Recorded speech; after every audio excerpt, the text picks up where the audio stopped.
Good morning students. आज जो हम स्टार्ट करने वाले हैं वो करने वाले हैं चरक सूत्र का 11वां अध्याय, दैट इज़ त्रिएशनीय अध्यायनम हम पढ़ने वाले हैं। ठीक है, त्रिएशनीयम अध्यायनम। इसमें हम क्या क्या पढ़ेंगे? सबसे पहले आया था कि इसको उपदेश किसने दिया है, तो ये हम पढ़ते हैं पूर्ण वसु आत्रेय, लेकिन यहाँ पर जो वर्ड आएगा वो कौन सा आएगा? कृष्ण आत्रेय का। ठीक है ना, कृष्ण आत्रेय द्वारा क्या है? उपदेशित है।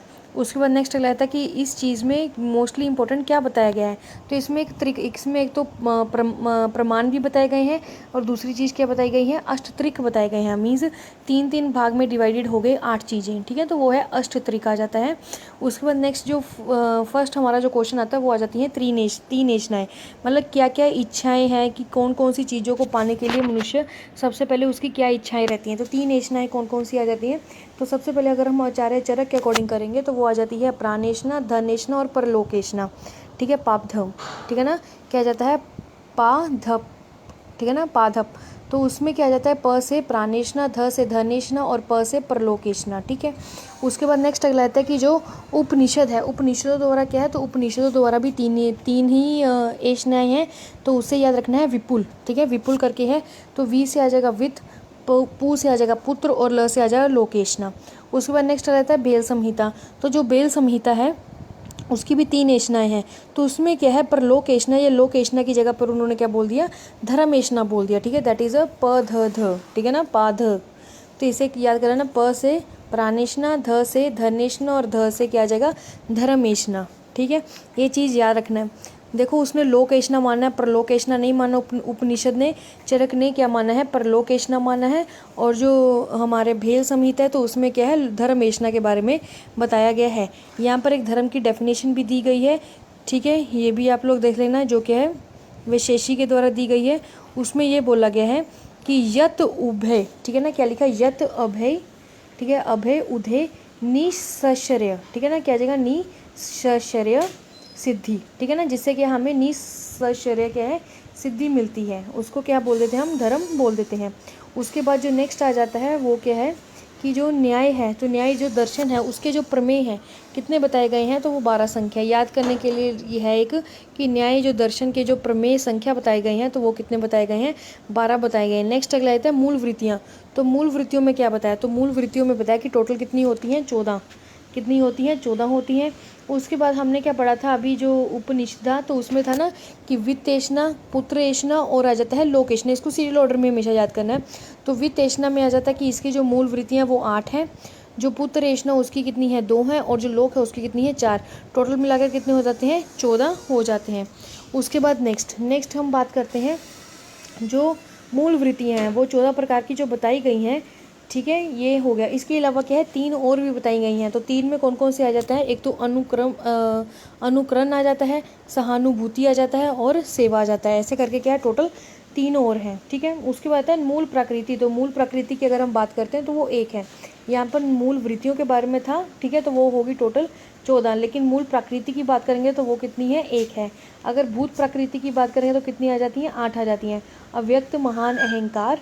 ठीक है, और साथ में क्या आ जाता है? साथ में पंच महाभूत आ जाते हैं।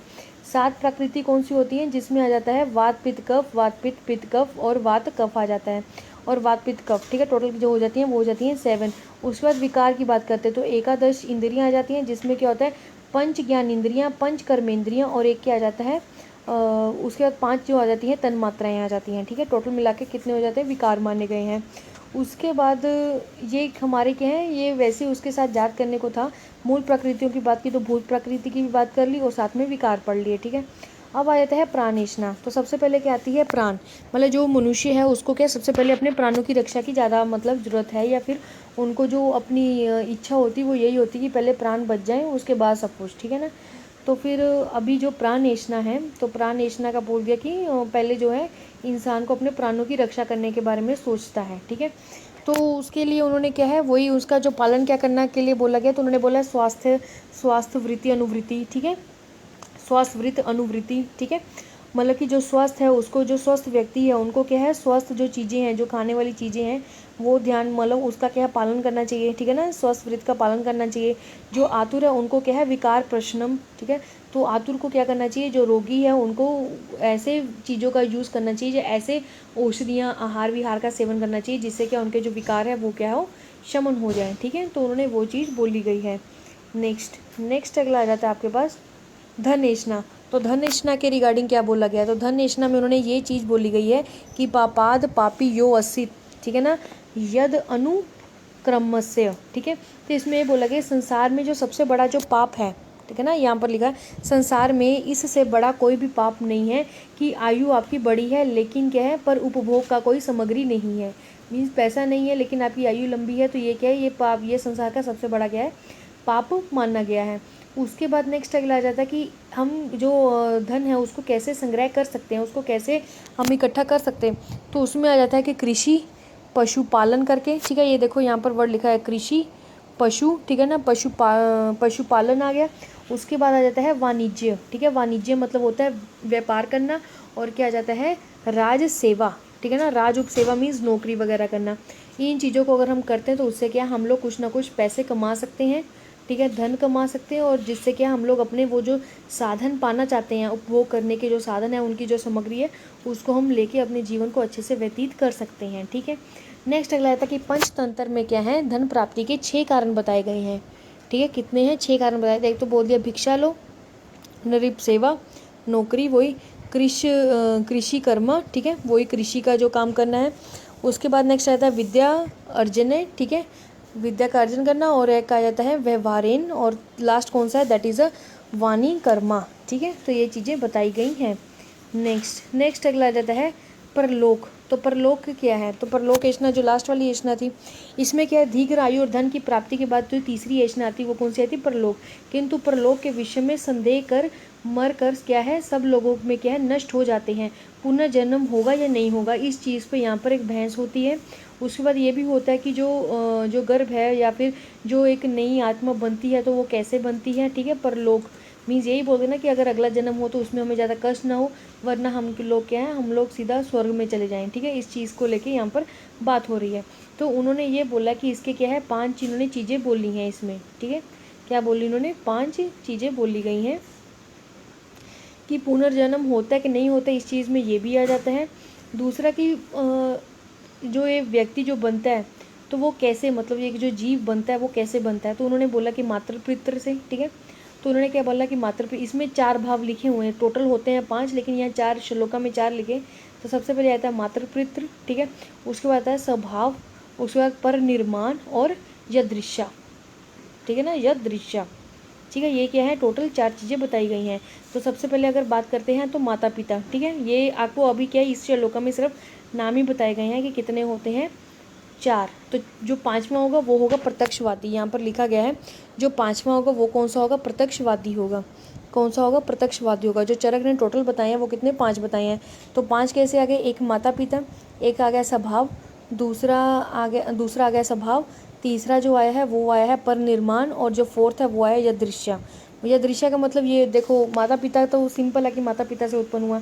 स्वभाव मीन्स कोई भी चीज़ है वो नेचुरली है, ठीक है ना। कि जन्म का इन्होंने कारण बताए हैं कि कोई अगर जन्म लेता तो उसके क्या क्या कारण है। एक तो माता पिता उन्होंने बोल दिया, दूसरा किसने बोला कि नहीं स्वभाव होगा, फिर तीसरा कारण बोला पर निर्माण मीन्स कोई दूसरा निर्माण करता है, और चौथा कारण उन्होंने बोल दिया यदृश्य। जो यदृश्य का मतलब क्या होता है, यूं ही, मतलब उसका कोई कारण नहीं है, हाँ ठीक है होना था हो गया, ठीक है, वही वाला यूं ही वाला।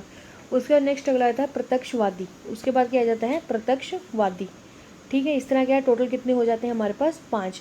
लेकिन जो आचार्य सुश्रुत हैं उन्होंने कितने बताए, उन्होंने 6 बताए। यहाँ पर जो लास्ट में ये किया हुआ है, ये कितने बताए, उन्होंने 6 बताए। तो 6 में कौन कौन से आते हैं, स्वभाव आ जाता है, ईश्वर, काल या दृश्य, नियति तथा परिणाम, ठीक है। ये क्या टोटल 6 बताए गए हैं। तो इसमें जो कॉमन है वो कौन सा, एक तो स्वभाव है और एक कौन सा है, यदृश्य है, ठीक है। उसके बाद नेक्स्ट अगला आ जाता है कि अपुनर्भावी। जो हमने ऊपर पढ़ा ना, तो उसको इन्होंने टेबुलर फॉर्म में लिखा है। देखो पुनर्भववादी जो है उसमें एक तो प्रत्यक्षवादी आ जाते हैं, एक श्रुतिवादी आ जाते हैं। कौन से, एक तो प्रत्यक्षवादी, एक श्रुतिवादी। अब जो श्रुतिवादी होते हैं वो क्या है, फर्दर 4 पार्ट में डिवाइड हो जाते हैं। कौन कौन से आते हैं, एक तो आ जाते हैं माता पिता वाला, ठीक है। दूसरा आ जाता है स्वभाव वाला, वही जो हम ऊपर पढ़े हैं। एक आता है पर निर्माण, और जो 5वां वो क्या है, यदृश्य, ठीक है। तो इस तरह अगर हम टोटल काउंट करेंगे, नीचे वाले 4 हो गए, 1 2 3 4, ठीक है, ये 4 हो गए। और जो 5वां वो कौन सा है, प्रत्यक्ष, ठीक है। तो ये कितने हो गए, 5 हो गए। उसके बाद नेक्स्ट अगला आ जाता है हमारे पास कि जो प्रत्यक्ष है, उन्होंने बोला कि जो हमारे पास जो पुनर्भव है, कि पुनर्भव को अगर हम क्या है देखना चाहते हैं या उसको समझना चाहते हैं या फिर उसकी शंका का क्या है हम समाधान करना चाहते हैं, तो हमें किस चीज़ पर क्या है विश्वास रख कर ही मतलब किस चीज़ को देख कर हमें वो ज्ञान हमें प्राप्त हो सकता। तो उन्होंने बोला है कि आपको सबसे पहले क्या करना होगा, आपकी जो नास्तिक बुद्धि है उसको हटाना होगा, और साथ में क्या है जो संशय बुद्धि है, हर चीज़ को लेकर संशय करना, वो भी बुद्धि को क्या है आपको हटाना पड़ेगा। तभी क्या है मतलब त्यागना पड़ेगा, तभी क्या आप हर चीज़ को ज्ञान प्राप्त कर सकते हैं। बिकॉज हमारे यहाँ पर इतनी जो जितने भी सारा जो हमें ज्ञान मिलता है उसमें प्रत्यक्ष ज्ञान जो होता है वो कम होता है, अनुमान और अनुमान ज्ञान ज़्यादा होता है। ठीक है, तो इस चीज़ का उन्होंने बोला कि आपको ध्यान रखकर ही क्या है तभी आपको क्या है पुनर्भव की ज्ञान की प्राप्ति होगी। जब क्या है इसमें दो वर्ड मेन आ जाते हैं, कौन कौन से, एक तो आ जाता है कि नास्तिक बुद्धि, ये देखो यहाँ पर लिखा हुआ है ये, एक तो नास्तिक बुद्धि और एक आ जाता है विचिकित्सा, संशय बुद्धि का त्याग कर दें, फिर आपको क्या है उस चीज़ का ज्ञान प्राप्त हो सकता है। ठीक है, नेक्स्ट अगला आ जाता है कि प्रत्यक्ष के बाधक कारण। उन्होंने बताया कि प्रत्यक्ष के बाधक कारण कितने होते हैं, तो प्रत्यक्ष के बाधन कारण टोटल 8 होते हैं। अब 8 में कैसे हैं, तो सबसे पहले अगर श्लोका पे थोड़ा फोकस करेंगे तो उसमें क्या जाता है, सबसे पहले आता है क्या लिखा है, सत्ता त रूपा नाम। ठीक है, तो उसमें क्या आता है सन्निकर्षाद। ठीक है, अन्नी सन्निकर्ष, तो क्या हो जाना है किसी चीज़ का बहुत ज़्यादा नज़दीक होना। फॉर एग्जांपल आप कोई बुक्स हैं तो कोई भी अगर कॉपी है या नोटबुक है तो उसको क्या अगर आप एकदम नज़दीक लेके जाएंगे, ठीक है ना, 25 सेंटीमीटर इसमें बोला जाता है कि उतने डिस्टेंस पे पढ़ना चाहिए, लेकिन उससे भी कहीं ज़्यादा आप आगे लेके जाएंगे तो नहीं पढ़ पाएंगे। ठीक है, तो अति विपकृष्ट, तो एकदम से बहुत दूर हो जाना, वो आ गया अति विपकृष्ट। उसके बाद आ गया आवरात, ठीक है ना, जो आवरण हो जाना किसी चीज़ का, ठीक है, किसी चीज़ से ढक जाना, वो आ गया। नेक्स्ट अगला गया करण दौर्बल्य। करण दौर्बल्य मीन्स इंद्रियों का क्या हो जाना, दौर्बल्य हो जाना, मतलब इंद्रियां जैसे बोलते हैं ना कईयों को सुनाई कम देता है, या फिर बोल देते हैं कि हाँ भी उसकी पीछे से आंखों की रोशनी नहीं है, तो वो सारी आ गई हमारी इंद्रिय दौर्बल्य में। नेक्स्ट अगला आता है कि मन अनवस्था। ठीक है ना, मनो अनवस्था मीन्स जो मन है वो क्या चंचल है, जो मन है वो क्या उसकी स्थिति नहीं है एक जगह पर। अगर फॉर एग्जांपल मैं आपको कुछ बता रही हूँ अभी, तो अगर आपका मन कहीं और होगा तो आपको समझ नहीं आएगा कि क्या बात चल रही है, वो आ गया। नेक्स्ट अगला आता है समान अभिहार। तो समान अभिहार का मतलब होता है कि जैसे दो चीज़ें हैं वो सेम है, बिल्कुल सेम है, लेकिन क्या है जब हमने दो चीज़ों को मिला दिया तो हम उन दोनों को अलग अलग नहीं कर सकते। इसका एग्जांपल ऐसे ले सकते हैं कि एक चावल की क्या थी, एक चावल की मुट्ठी या फिर मुट्ठी हमने रखी एक साइड पर, उसमें 3-4 हमने चावल जो थे वो और एक्स्ट्रा उसमें डाल दिए, तो हम क्या वो जो 3-4 एक्स्ट्रा चावल डाले उसको अलग नहीं कर सकते हैं। ठीक है ना, तो वो चीज़ किस में आ गई, वो समान अभिहार में आ गई, मीन्स दोनों चीज़ें सेम है, उसको हम अलग नहीं कर सकते हैं। नेक्स्ट अगला आ जाता है अभिवाद। तो अभिभवाद होता है, तो उसमें क्या होता है, उसमें आ जाता है कि जो दो वस्तु हैं तो दोनों वस्तुओं में एक जो वस्तु है वो इतनी डोमिनेंट हो जाती है कि जो दूसरी वस्तु उसको क्या कर देती है, दबा देती है। जैसे सूर्य निकलता है, जो तारे होते हैं तो वो तारे क्या होते हैं, उनकी जो रोशनी होती है वो इतनी कम हो जाती है कि वो उसके सामने क्या हो जाते हैं, दब जाते हैं। ठीक है, नेक्स्ट अगला था अति सूक्ष्म। तो अति सूक्ष्म का मतलब होता है बहुत ज़्यादा ही सूक्ष्म। ठीक है, तो उसका दिखाई नहीं देना, उसका प्रत्यक्ष ही नहीं पता जो अति सूक्ष्म होते हैं। तो टोटल याद रखना कि प्रत्यक्ष के कितने बाधक कारण होते हैं, तो 8 बाधक कारण बताए गए हैं। नेक्स्ट अगला आया था कि माता पिता। हमने ऊपर सबसे पहले क्या पढ़ा था, जब पुनर्भव का हो रहा था, परलोक केशनाओं का हो रहा था, तो उसमें हमने माता पिता सबसे पहला पॉइंट पढ़ा था। तो इसमें क्या, माता पिता को जन्म में कारण मानने वाले पक्ष की शंका का समाधान। ठीक है, जिन्होंने माना था कि माता पिता होता है, तो जिन्होंने उनको मना किया, ठीक है, तो उस चीज़ को क्यों मना किया, तो उन्होंने बोला है कि कभी भी जो आत्मा है, ठीक है ना, उन्होंने बोला कि माता पिता का उसमें हिस्सा होता है। तो उन्होंने ये भी एक तरह से बोल दिया कि जो संतान है वो भी गमन करती है, मीन्स कि जैसे शुक्र और आर्तव तो करता है, लेकिन क्या है जो संतान है, संतान में एक शुक्र आर्तव अगर जो जीव बनता है तो उसमें पंच महाभूत प्लस क्या होती है, आत्मा होती है, तो आत्मा भी फिर गमन करती होगी। तो ऐसा तो हो नहीं सकता क्योंकि आत्मा तो एक ही होती है। अगर माता पिता के शरीर से वो आत्मा निकल जाए तो फिर माता पिता तो मर जाएंगे। ठीक है, तो उसमें यही बात बोली गई है कि न अवयव। ठीक है, तो एक उन्होंने क्या बोला है कि आत्मा जो है वो अवयव नहीं है, ठीक है ना, वो तो खुद सूक्ष्म शरीर है, तो वो क्या है, वो आत्मा तो इधर से उधर नहीं जा सकती है। तो उन्होंने यही बोला कि यदि ये कहा जाए, देखिए, कि यदि ये कहा जाए कि आत्मा का अवयव संतान में चले जाता है, ठीक है ना, तो यह कहना ठीक नहीं है, क्योंकि आत्मा जो होती है वो अवयव रहित रहती है, और जो आत्मा है वो हर किसी में एक ही रहती है। अगर एक आत्मा के बच्चे में चली गई तो फिर बच्चे के पास, आत्मा के माता पिता के पास क्या रहेगा। ठीक है, तो वो चीज़ का बोला गया है। नेक्स्ट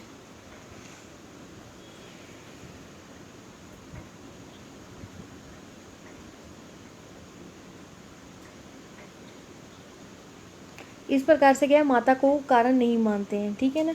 उसके बाद नेक्स्ट अगला आता है कि स्वभाव के जन्म के कारण मानने वाले पक्ष की शंका का समाधान। अब स्वभाव को, तो स्वभाव में हम लोग क्या बोलते हैं, स्वभाव में हम बोल देते हैं कि षड धातु नाम यत स्वलक्षणम, ठीक है। तो उनके संयोग और विभाग से क्या है कि सर्वे कारणम, इसमें ये बोला गया है कि पृथ्वी वायु अग्नि जल आकाश यही होते हैं ना, प्लस आत्मा, ये षड धातु जो है जो लक्षण क्या उत्पन्न करते हैं उन्हें स्वाभाविक जानना चाहिए, ठीक है। पर इन जो 6 धातुओं के संयोग और विभाग के कारण कर्म को ही कारण कहते हैं। अब देखो उन्होंने ये बोल दिया कि स्वभाव का मतलब उन्होंने बोल दिया कि कुछ लोगों ने बोला जो जन्म है वो स्वभाव के कारण हुआ, लेकिन पता नहीं ना कि कब वो क्या है वो संयोग हो जाए, कब उनका विभाग हो जाए, तो वो तो फिर एक जगह पर टिकी नहीं रहेगी, तो इसलिए उसको भी क्या है इन्होंने गलत मान लिया है, ठीक है ना। नेक्स्ट, एक्चुअली वो सेम ही फोटो है। नेक्स्ट देखो ये क्या है, हमने कौन सा पढ़ा था, फोर्थ वाला, यह दृश्य। तो यह दृश्य क्या था, जो यह दृश्य था उसमें था कि ज्यों ही मतलब कि कुछ भी हो रहा है या जैसे भी हो रहा है तो बस हो ही रहा है, उसका कोई इतना खास कारण नहीं है या खास उसका रिलेशन नहीं है। तो उन्होंने वही बोला है कि ना परीक्षा ना परीक्षा ना कर्ता करंच, ठीक है, ना देवा ना ऋषि सिद्धि कर्म कर्म फला नाच, ठीक है। तो इन्होंने बोला है कि यह दृश्य के जो नष्ट आत्मा करने वाले की जो परीक्षा है मत से क्या है, परीक्षा का विषय कर्ता करण देवता ऋषि सिद्धि मन का फल आत्मा कुछ भी नहीं है। उन्होंने बोला ऐसा कुछ भी नहीं होता है। इस प्रकार के क्या है वो एक तरह से क्या दर्शाता है कि वो नास्तिक है, ठीक है ना। तो नास्तिकों का यह जो ग्रह है, ठीक है, जो क्या है ये ग्रह है सभी पापों को क्या है बढ़कर ये महापाप कहलाता है, ठीक है। क्योंकि वो तो ना तो परीक्षा की ना तो परीक्षा कुछ नहीं बता रहे, वो बस बोल रहे कि ठीक है आत्मा थी वो आ गई बन गई, बस वही चीज़ उन्होंने बोली गई है, ठीक है। नेक्स्ट अगला आता है कि बुद्धि परिदीप्त से परीक्षा। तो बुद्धि परिदीप्त से प्रतीक्षा में उन्होंने क्या बोला कि तस्मातन मति, तो उन्होंने बोला कि सबसे पहले आपको क्या करना चाहिए, जो बुद्धि हुई जो फैली हुई बुद्धि है या मति है उसको क्या करना है, त्याग देना चाहिए, जो अनुचित और अधर्म है, ठीक है ना। जो क्या है अनुचित और जो अधर्म है वो जो मति है या बुद्धि है उसको त्याग देना चाहिए, ठीक है ना, उसको क्या करना है त्याग देना चाहिए। सज्जन पुरुषों को बुद्धि स्वरूप दीपक से उचित मार्ग से ठीक ठीक रूप को देखने पर प्राप्त करें, ठीक है ना। मीन्स क्या है कि दूसरे जो अच्छे जो विचारों वाले जो लोग हैं उनके साथ रहें, उनके ठीक ठीक उनका मार्ग को देखते हुए ठीक ठीक उनको उनसे बुद्धि को प्राप्त करें। नेक्स्ट अगला आता है चतुर्विद। तो चतुर्विद परीक्षा एक होती है, ठीक है, जिसको प्रमाण बोल देते हैं। जो चरक है उन्होंने किया है जो चरक संहिता या चरक उन्होंने परीक्षा वर्ड से प्रमाण वर्ड को लिया गया है, ठीक है ना। याद रखना जब भी चरक संहिता की बात आएगी तो चतुर्विद परीक्षा ही आएगी, चतुर्विद प्रमाण नहीं आएगा, क्योंकि उन्होंने प्रमाण वर्ड नहीं लिया, उन्होंने परीक्षा वर्ड लिया है, जैसे उन्होंने पदार्थ को कारण वर्ड लिया है, ठीक है। तो चतुर्विद परीक्षा, तो 4 परीक्षाएं कौन कौन सी आती हैं, एक तो आप्तोपदेश, प्रत्यक्ष, अनुमान और युक्ति, ठीक है। तो सबसे पहले एक पदार्थ होता है, ठीक है, इसमें जो विमर्श है ना, विमर्श में एक वर्ड लिखा हो दैट इज़ अ सत्य और असत। होता क्या है जो पदार्थ होता है ना वो दो उनके क्या होते हैं, दो प्रकार के होते हैं, एक होता है सत पदार्थ, एक होता है असत। सत क्या होता है, सत जो होता है उसको भाप पदार्थ बोलते हैं और असत जो होता है उसको अभाप पदार्थ बोलते हैं। अब सत पदार्थ जो होता है ना उसके आगे फर्दर 6 टाइप्स होते हैं, ठीक है। जो हमने फर्स्ट जो चरक सूत्र फर्स्ट था उसमें पढ़ा था कि सामान्य विशेष, ठीक है ना, हमने पढ़ा था सामान्य विशेष गुण द्रव्य कर्म समवाय, ठीक है। तो ये क्या है 6 हैं। तो फॉर एग्जांपल अगर पूछ लिया जाता है कि जो पदार्थ हैं वो कितने टाइप के होते हैं, तो वो 2 प्रकार के भी होते हैं और 6 प्रकार के भी होते हैं। लेकिन अगर आपको फर्स्ट चॉइस लगानी हो तो पहले आप 2 पर टिक लगाएंगे, अगर ऑल ऑफ दीज लिखा तो आप ऑल ऑफ दीज लगा लेंगे, ठीक है। अब इसमें आ जाता है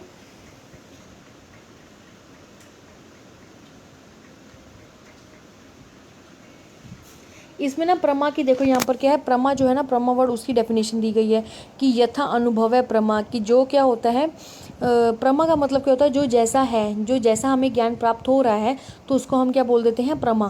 प्रमा इज़ अ नॉलेज, ठीक है। तो यथार्थ अनुभव जो हमें अनुभव हुआ, जैसा अनुभव हुआ तो उसको बोल देते हैं प्रमा। और जो साधन से हमें जो प्रमा है वो उत्पन्न हो रही है उस साधन को क्या बोल देते हैं, प्रमाण बोल देते हैं, ठीक है। ये चीज़ इसमें बोली गई है। देखो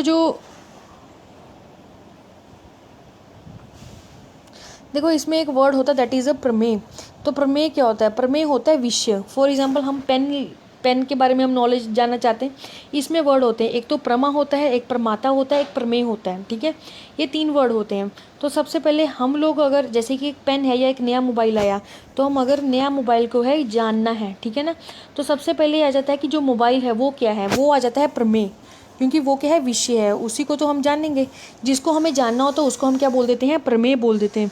उसके बाद नेक्स्ट अगला आ जाता है कि जो जान रहा है उसको क्या बोलेंगे, जो जान रहा है मीन्स हम लोग हैं, हम लोग मोबाइल को जानना चाह रहे हैं, तो हम बन जाते हैं प्रमाता, ठीक है, हम क्या बन जाते हैं, प्रमाता। और क्या हम लोग को जो मोबाइल के बारे में नॉलेज मिल रही है, जो नॉलेज हमें मिल रही है, ज्ञान हमें मिल रहा है, उसको हम क्या बोल देते हैं, प्रमा, ठीक है। तो ये चीज़ को लेके कन्फ्यूजन कभी नहीं होना।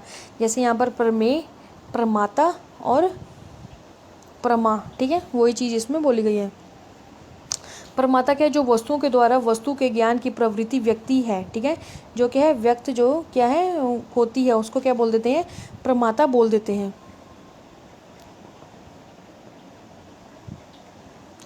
और ये भी याद रखना कि सभी प्रमाणों का क्या है, जो मूल है, तो वो कौन है, प्रत्यक्ष प्रमाण माना गया है। जो 4 प्रमाण बोले ना, उसमें जो सबसे सभी प्रमाणों का जो मूल बताया गया, वो क्या माना गया, प्रत्यक्ष प्रमाण माना गया है। आयुर्वेद में क्या है, प्रत्यक्ष जो ज्ञान है वो क्या है, सर्वाधिक जो है वो प्रयोग किया जाता है, ठीक है। अब देखो हम सबसे पहले जो पढ़ने वाले हैं वो पढ़ने वाले हैं आप्तोपदेश, ठीक है। आप्त और आप्तोपदेश का लक्षण, तो आप्त क्या और आप्तोपदेश के लक्षण क्या है, तो उन्होंने बोला कि रज स तमो अभ्या, जो होते हैं कि रज और तम के गुण से क्या होते हैं, निमुक्त होते हैं, ठीक है ना, क्या हो जाते हैं, सॉरी, मुक्त हो जाते हैं, मुक्त रहते हैं।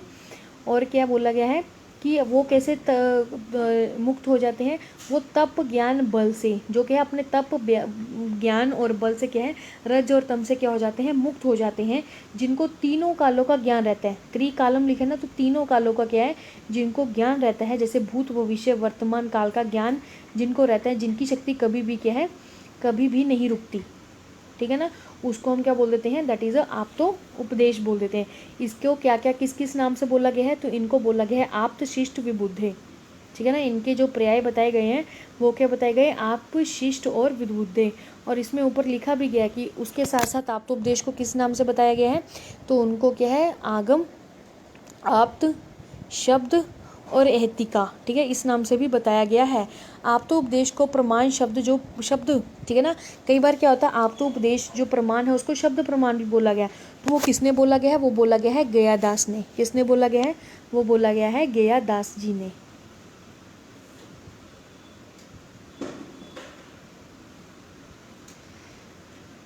इसको पढ़ लेना, अंदर कुछ नहीं है, इसमें यही बताया गया कि जो आप्त जो है वो क्यों बोला गया है, आप्त की डेफिनेशन है, शिष्ट की है, विबुद्ध की है, ठीक है। विबुद्ध मीन्स इसलिए बोला गया क्योंकि विशिष्ट प्रकार की बुद्धि है इनमें, इसलिए बोला गया।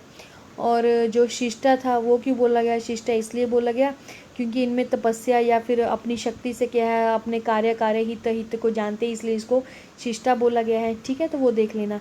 नेक्स्ट अगला आ जाता है, इसमें ये भी बोला गया, देखो हमने क्या बोला, गयादास ने क्या बोला है कि आप तो उपदेश जो प्रमाण है उसको शब्द प्रमाण बोला गया, लेकिन तर्क संग्रह ने बोला है कि जो एहती है, एहती जो हमने ऊपर वर्ड बोला एहती, और जो आगम है वो वर्ड किसने बोले हैं, वो तर्क संग्रह ने बोले हैं, ठीक है।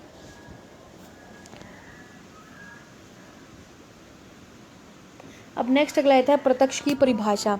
तो प्रत्यक्ष की परिभाषा उन्होंने क्या दी है, तो उन्होंने बोला कि आत्मा, इंद्रिय, मन, अर्थ, ठीक है ना, जब इनका क्या होता है, सन्निकर्ष होता है, मीन्स जब इनका क्या होता है, संयोग होता है, उसको हम क्या बोल देते हैं, उसको हम बोल देते हैं प्रत्यक्ष, ठीक है। जिससे क्या है, जो हमें स्पष्ट रूप से जो हमें ज्ञान होता है, दैट इज़ अ व्यक्ता तदा तत्वे, ठीक है ना, तदा तवे या बुद्धि, ठीक है। उससे क्या होगा कि आत्मा, इंद्रिय, मनो, अर्थानाम सन्निकर्षात प्रवर्तते, तो इनका जब संयोग होता है तो उससे क्या है, जो व्यक्त हमें मिलता है, जो हमें स्पष्ट ज्ञान मिलता है, उसको हम क्या बोल देते हैं, प्रत्यक्ष बोल देते हैं।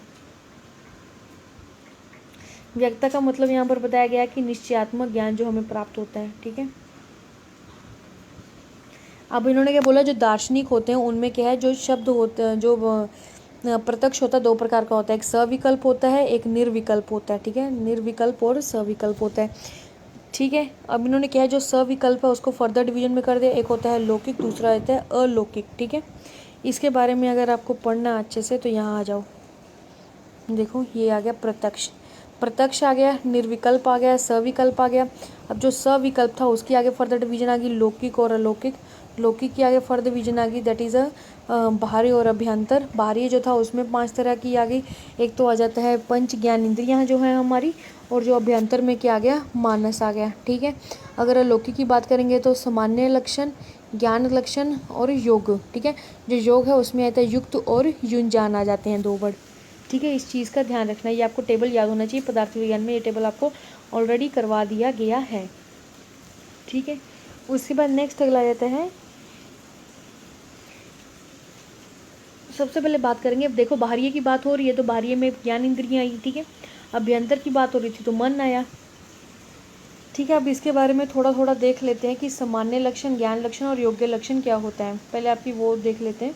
तो सबसे पहले बात करते हैं हम सामान्य लक्षण की, ये हम लास्ट में पढ़ते हैं, जो 6 प्रकार के हैं। तो सबसे पहले आ जाता है अलौकिक के 3 भेद बोले गए हैं, सामान्य लक्षण, ठीक है, ज्ञान लक्षण और साथ में क्या बोला गया है, योग। ठीक है, तो सबसे पहले बात करते हैं हम सामान्य की। तो सामान्य में क्या होता है, जैसे हमने एक गऊ देखी, ठीक है, एक गाय देखी, तो हमें उसकी संपूर्ण जाति का ज्ञान हो गया, तो उसको हमने क्या बोल दिया, सामान्य लक्षण। अब ज्ञान लक्षण क्या हुआ, जिसमें इंद्रियों के सन्निकर्ष के बिना विषयों का ज्ञान होता है, अर्थात ज्ञान ही उसका स्वरूप है। जैसे कि बर्फ़ को देखकर उसकी स्पर्श के शीतलता का अभ्यास हो जाना। जैसे कि हमने आग देखी तो हमें गर्मी लग रही है, या फिर अब बाहर गर्मियों का मौसम है, जैसे ही हम बाहर से देख रहे हैं कि धूप पड़ रही है तो हमें खुद ही गर्मियों वाला महसूस होने लग पड़ता है, तो वो आ जाता है ज्ञान लक्षण। ठीक है, अब आता है योग। योग जो होता है आगे फर्दर 2 में डिवाइड हो जाता है, मतलब जो योगियों के द्वारा किया जाता है उसको योग बोलते हैं। वो युक्त और युंजान में डिवाइड हो जाता है। अब युक्त क्या होता है, प्रत्यक्ष योगियों को बिना समाधि ही सदा ज्ञान होता है। जो युक्त होता है ना उसमें समाधि नहीं लगानी पड़ती, फिर भी उनको ज्ञान रहता है। और जो युंजान होता है उनको क्या है, समाधि से जो हमें ज्ञान प्राप्त होता है उसको क्या बोल देते हैं, युंजान बोल देते हैं। अब बात करते हैं सन्निकर्ष की। तो सन्निकर्ष में क्या बताया गया है, जो सन्निकर्ष है वो क्या है, फर्दर 6 पार्ट में डिवाइड होता है। तो पहले इसमें डिवीजन देख लो। तो एक आता है संयोग, एक आता है संयुक्त समवाय, संयुक्त समवाय संयुक्त संवेद समवाय, एक आता है संवेद, फिर संवेद समवाय और विशेष्य विशेष्य भाव। तो सबसे पहले बात करेंगे संयोग। फॉर एग्जांपल इसमें क्या, इसको कैसे याद करना आपको, कि आप किसी एक कमरे में गए, कमरे में जैसे ही आप अंदर गए तो वहाँ आपने एक नज़र इधर उधर की तो वहाँ एक आपको घड़ा दिखा। तो क्या आ जाएगा कि नेत्र का, इसकी एग्जांपल रखी जाती है इसलिए आपको बता रही हूँ कि नेत्र का जैसे कि घड़े के साथ देखना, ठीक है ना, घड़े को देखना, तो वो आ गया हमारा संयोग। ठीक है, संयुक्त समवाय में क्या, उसके रूप को देखना, ठीक है, उसके रूप को देखना, उसके कलर को देखना, तो वो आ गया। नेक्स्ट आ जाता है संयुक्त संवेद समवाय, इसमें आएगा रूप तव को देखना। जहाँ पर संवेद वर्ड आ जाए तो उससे समझ लेना कि इसमें क्या है, तव की बात की गई है, क्योंकि नेक्स्ट जो आ जाता है वो आ जाता है समवाय। तो समवाय से इसका जो एग्जाम्पल दिया गया है वो दिया गया है, जैसे कि जो सुनना है, श्रोत्र इंद्रियों के द्वारा शब्द को सुना जाता है। अब श्रोत्र इंद्रिय नहीं होगी तो शब्द नहीं होगा, शब्द नहीं होगा तो श्रोत्र इंद्रियों से हम क्या सुनेंगे, तो समवाय हो गया, एक दूसरे के साथ संबंध। अब आता है संवेद समवाय। तो संवेद आ गया ना वर्ड, तो इसमें आएगा शब्द तव, शब्द तव। ठीक है, विशेष्य विशेषण भाव में क्या आ जाता है कि घड़े का अभाव हो जाना। क्या हो जाना, घड़े का अभाव हो जाना, वहाँ घड़ा था ही नहीं, बात ही ख़त्म करो। ठीक है, अब देखो यहाँ पर जो वही एग्जाम्पल विमर्श में सब बताया गया है। तो सबसे पहले आता है संयोग सन्निकर्ष। तो संयोग सन्निकर्ष में क्या होता है कि नेत्र से घड़े का प्रत्यक्ष होना, ठीक है, वो आ गया। उसके बाद नेक्स्ट अगला आ जाता है हमारे पास